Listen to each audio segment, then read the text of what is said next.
dem ay Nigéria ak ay Cameroun. xaar ba tabaski wala korité di jéem a taaba pour am dara mais ça on doit dépasser ce niveau là. mais nan la ñuy def nan la ñu war a def. mooy l'industrialisation loolu la il faut créer une industrie autour de ces secteurs dama leen jox par exemple si secteur bi nga xam ne peut-être yéen miin ngeen ko on parle des industries culturelles et créatives. oui tey jii su ma nee la danse di ma waxal Sénégal ñu bëri ñu ko mun. su ma nee la cinéma jouer théâtre di ma waxal Sénégal ñu bëri ñu ko mun. su ma nee la mode di ma génneel ay tour ñu bëri ñu ko mun mais yooyu yëpp benn nit wala ñaari nit nga siy am exemple pour réussir vraiment une vraie réussite. mais on doit créer cette industrie de créative culturelle là nga xam ne Sénégal tey dañ naan Sénégal c'est une vitrine de la mode c'est un hub de la mode Dakar bind nañ ko sax suñu programme d'ailleurs. oui Dakar c'est un hub de la mode à la sénégalaise ñu jaay ko industrialiser ko nga ne cinéma Sénégal day produire comme ni Nigéria amee Nollywood. Inde am Bollywood et cetera. mais toog rek on a des maisons de production je pense su ma juumul ay Evenprod ay Marodi et cetera mais ñooñu dañ leen war a jàppale état loolu mooy état bu souverain dañ leen war a jàppale bu ñu nekk ay grande industrie ba dem di produire ay contenu de qualité ay documentaire di dem di produire ci yeneen pays africains yi loolu mooy suñu vision ñun dañu bëgguñu bàyyi benn sénégalais bu nekk ci coin am di taaba di débrouiller tey mu baax suba du baax déedéet dañ lay créer industrie que ce soit dans l'agriculture dans l'élevage j'aurais pu parler de la production de lait naka la ñuy def ba am ay nag yoo xam ne mun nañ am production de lait bu gën a bëri ñu am lait de qualité au lieu yenn lait synthétique yi ñuy naan et cetera tout ça c'est un travail à faire ñun noonu la ñuy changer réew c'est structurel du ay tappale du ay ñëw je veux faire 2 mandats donc damay def loo xam ne sénégalais bi ñu ngi koy gis alors que sénégalais bi vie am du change ñun on est là pour changer la vie des sénégalais man personnellement ngeen baal ma wax ci man ça ne m'intéresse pas bokk ci benn régime boo xam ne dafa ñëw pour def ay infrastructures je ne dis pas que c'est important les infrastructures sont très importantes mais quel type d'infrastructure bi ñu doon ngaaññi terre mais du parce que terre amul njëriñ terre am na ñu mu amal njëriñ parce que am na ñu koy jël matin chaque mais est-ce que c'était la priorité est-ce que defoon benn train buy wër Sénégal yëpp di jaaraat Guinguinéo ma xam ne train bi jaaratu fa Guinguinéo dee na complètement soo fa demee ay quelques personnes nga koy gis mu tàng jër xasuma leen nag parce que dama fay dem souvent xam naa leen bu baax yeewaat dëkk yooyu def benn train buy wër Sénégal yeewaat dëkk yooyu def ay industrie et cetera est-ce que loolu du woon priorité par rapport à un terre où tu payes plus de 1000 milliards léegi nangu nañ ko bi ko président Ousmane Sonko di wax Assemblée nationale yàgg na ñu naan ay non 500 milliards la c'est plus de 1000 milliards qui fait même pas 50 kilomètres est-ce que c'était une priorité est-ce que loolu mooy développer réew donc vision boobu ñun lañ indi c'est complètement différent ak ñoom li ñu doon def bokkul ñun c'est des réformes profondes moo tax muy jël temps réforme profonde soo koy def da ngay ñëw analyser li nga fi fekk arrêter yenn caaxaan yi ba pare damay ñëw si benn dernier point soo ko permettez bu am solo mooy le secteur privé national xam nga Sénégal malheureusement dañu am ay soi-disant hommes d'affaires yu doy waar dama koy wax souvent ñu naan ma noo bàyyi di xas hommes d'affaires et cetera mais non Sénégal dafa am ay entrepreneurs ak ñi ñuy woowee ñun homme d'affaires bokkul entrepreneur mooy ku jël risque entrepreneur du ko toog gis benn suuf dem débrouiller impôt domaine ñu dem CCOD jox la benn suuf nga dem enrichir mais loolu gën a yomb loolu c'est pas de l'entrepreneuriat loolu c'est ngeen baal ma dóorkat la loolu la ñuy woowee dóorkat entrepreneur mooy ki jël risque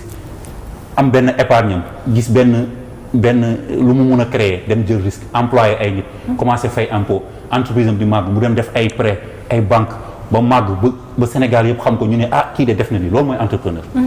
c'est pas kuy langaamu ci ginnaaw état et cetera mais état dafa war a aider les vrais entrepreneurs ñi nga xam ne dañu am investissement ñun loolu lañ bëgg on veut créer président Ousmane Sonko mos na ko wax mu ne une bourgeoisie nationale ñu bëri comprendre ñu c'est pas de créer des milliardaires mais c'est de créer des gens des champions yoo xam ne mën nañ tirer économie parce que du état mooy ñëw di créer industrie mais domaine bu nekk Sénégal dafa war a am champion dans le fer il faut que les Sénégalais ay investir soo tey jii Sénégalais suñu investiront dans le fer autour du fer mais des PME vont se créer parce qu'on aura besoin de sous-traitants noonu la ñuy créer un tissu industriel mais créer industrie du dem Diamniadio teg fa dem fa plaqué fa benn zone industrielle naan lii mooy zone industrielle créé woo tu n'as pas intervenu sur les facteurs de production courant bi wàññeekuwul ndox bi wàññeekuwul dimbali woo leen créé woo dara ñëw rek créé benn zone chinois yi ñëw tabaxal la benn ngandi parc nga ne zone industrielle dem leen mais kan mooy dem lu tax Diamniadio doxul ba léegi sànq maa ngi dégg Fary naan on a investi 1000 milliards là-bas bâtiment man Diamniadio je peux t'assurer que 1000 milliards bâtiment nekku fa. loolu lañ déclaré. nekku fa am nga ci expérience. amu fa man maa la ko wax amu fa ça n'existe pas loolu ay caaxaan la. c'est parce que c'est le manque de vision de ce gouvernement et c'est ça qui nous a fait mal ñun loolu moo tax qu'on se battait. Si on est allé rejoindre le président Ousmane Sonko parce que discours boobu ñun dafa am lu ñu doon metti ci Sénégal ñu toog suñu kër téye ko suñu ay xol président Ousmane Sonko c'est le seul leader bi ñu gis mu wax loolu comprendre enjeu yi comprendre affaire fiscalité yi bu Sénégalais yi tiit suñu bëggee développer suñu réew sans compter ci endettement réduire suñu endettement mais fiscalité la élargissement de la fiscalité suñ ko élargir au contraire les Sénégalais vont payer moins d'impôts parce que su dee benn petite quantité moo doon fay impôt mais ñëpp di ko fay ku nekk day wàññeeku ci man nekk naa ci entreprise privée ñu ñuy sonal di ñu fay impôt di ñu ATD et cetera ñu am kenn koo xam ne day ñëw di tabax ay immeuble am ma dem enquête mais il ne paye même pas presque pas d'impôt ñu koy defal ay exonération te ëppul mérite il emploie moins de personnes que nous ñun dañ doon employer ay personnes et cetera di jaaral yëpp ci yoon mais beneen nit parce que jege na pouvoir bi di am mais loolu c'est de la concurrence déloyale yooyu moo amoon ci nit ay niche fiscale yoo xam ne kenn mënu ko wax kenn exploité wu ko kenn voilà ay mais on a ñun suñu li ñu mën a récupérer ci impôt sax taux de pression fiscale bi egg guñu fa woon li ñu autorisé on n'est même pas arrivé là-bas am na des niches fiscales yu énormes te Sénégalais lañ comprendre ne que bés bu ñu fay impôt ci gouvernement bu jub seen impôt boobu day dugg foo dugg day tax suñu demee hôpital du ñu fay wala li ñuy fay du bëri day tax suñ jëndee seen oto bu rafet muy jaar ci tali yu baax ba du ñu dem chaque 15 jours chez le mécanicien pour mu defaral leen li day yokk seen pouvoir d'achat waaye en tout cas sama yaay moom dañ ko andil impôt pour kër gi mu ne métti na waaye jaral na ko parce que yaakaar na ni bu ko joxee tamit dina bu dugg fi mu day améliorer pouvoir d'achat fi may terminer mooy li ñuy wooyee les externalités positives xam nga li ma wax sànq ci affaire agriculture soo dindee de la pauvreté des millions de personnes ñooñu nga xam ne dañuy mën nañ liggéey ci agriculture mën nañ liggéey ci secteur primaire bi ñu am industrie bu koy transformer xam la mooy conséquence bi pour ñu mel ne SNHLM man mii nga xam ne damay jaay ay kër lan mooy conséquence bi mais ñooñu ils ont la capacité ils ont le pouvoir d'achat conséquence sur le tourisme on se plaint Sénégal amul tourisme hôtel yi dafa vide et cetera mais tourisme balaa ngay woo ay étrangers ñëw sa dëkk day am tourisme local Sénégalais yi dañuy am capacité dem hôtel Ziguinchor tey dem Tambacounda mun ko fay mais ñu bëri ci Sénégalais xalaatuñ ko sax parce que mënuñu ko fay mais parce que ils n'ont pas le pouvoir d'achat donc ñun nan la ñuy def ba augmenter pouvoir d'achat mooy réduire les prix parce que li ñuy produire ñu moom ko day réduire les prix réduire les facteurs de production l'énergie l'eau et cetera yokku pouvoir d'achat sénégalais ba ñu mun ñëw SNHLM tey ne man damay jënd kër même si su dee social la des fois on fait du social am na sénégalais yoo xam ne day metti pour ñoom donc loolu la noonu la ñuy tabaxee dëkk mais du ñëw rek man fekk naa ay projets yoo xam ne mënoon naa ñëw rek pour am buzz pour ñu ne mi ngi commencé ma ñëw ne continuer leen ko wala ki ñu ko joxoon baax na continuer leen mais defuma ko on est en train de redresser ni ko gouvernement bi di defee ñun noonu lañ koy defee ñun kenn ku sérieux du taxaw ne liggéey ñu parce que on travaille on se donne à fond parce que dañu gëm projet bi dañu gëm ne lii mooy génne Sénégal te les Sénégalais foofu laay terminer ont eu de la chance te yàlla pour man daf si jàpp ba ñu jël pouvoir bi en 2024 gis nga li grand bi doon wax sànq mooy dëkk àddina bi dafa changé tout le monde revient vers la souveraineté Donald Trump ak loo ko mënti wax c'est un patriote bu gëm réewam xam nga lu tax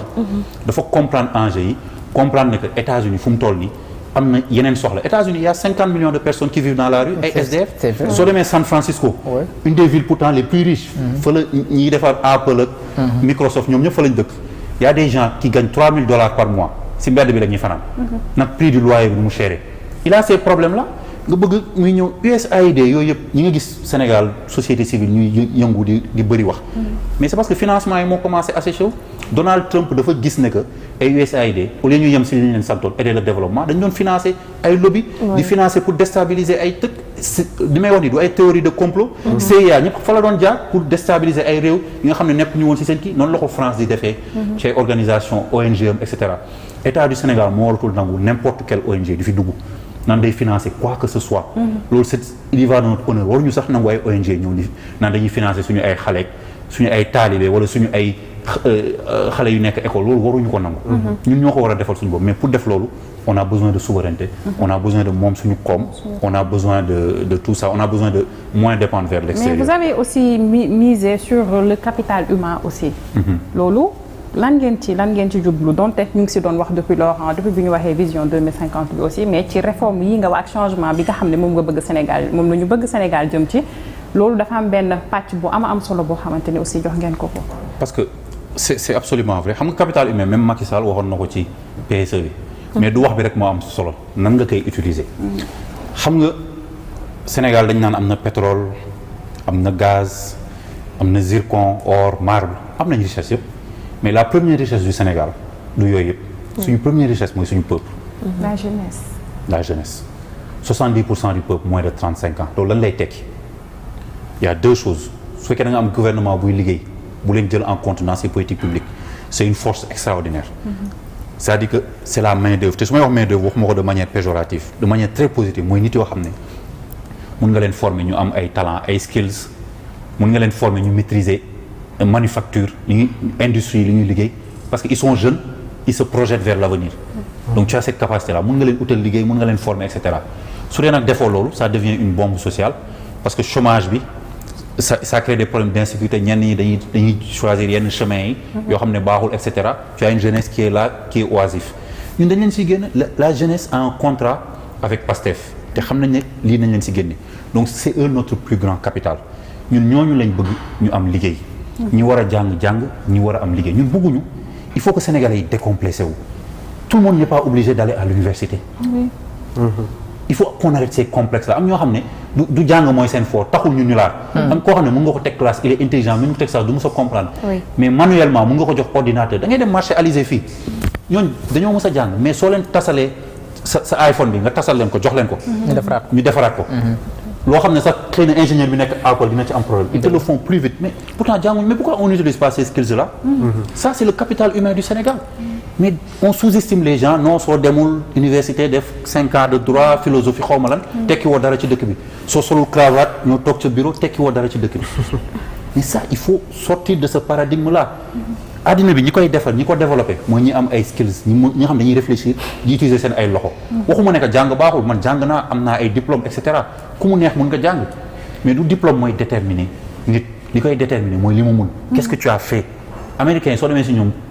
comme fii ni ñuy def ay CV wa xool sa CV ñoo ne lan nga mun loolu lañ lay ñëkk a laaj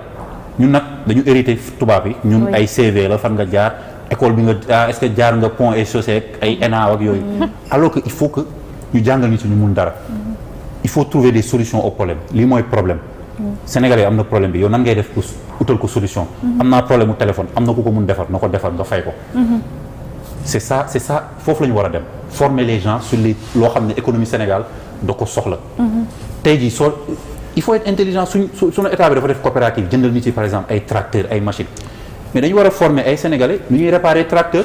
ba su tracteur bi paane doo def comme président Macky Sall sol sa tenue militaire parce que Momar Sarr am na benn boulon bu réer nga dem ba France ñëw indi benn boulon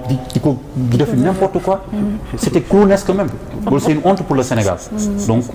une stratégie boobu qu'on va mettre en place inchallah mais ce sont des réformes profondes qui prennent du temps mais 54% yi moom ñi voté Pastef ak ñiy ñëw parce que inchallah non des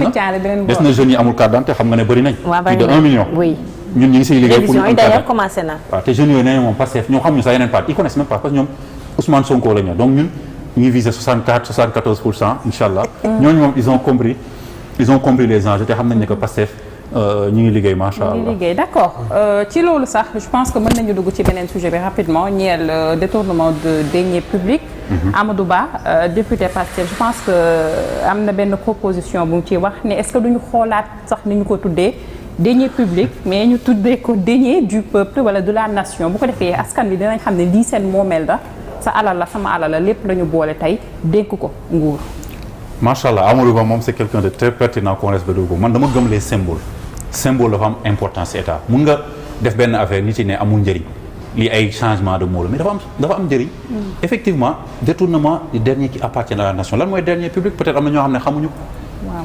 dernier public mooy lu public moo xam ne sénégalais yi seen ñaq lañ jël ci impôt jox ko état bi pour mu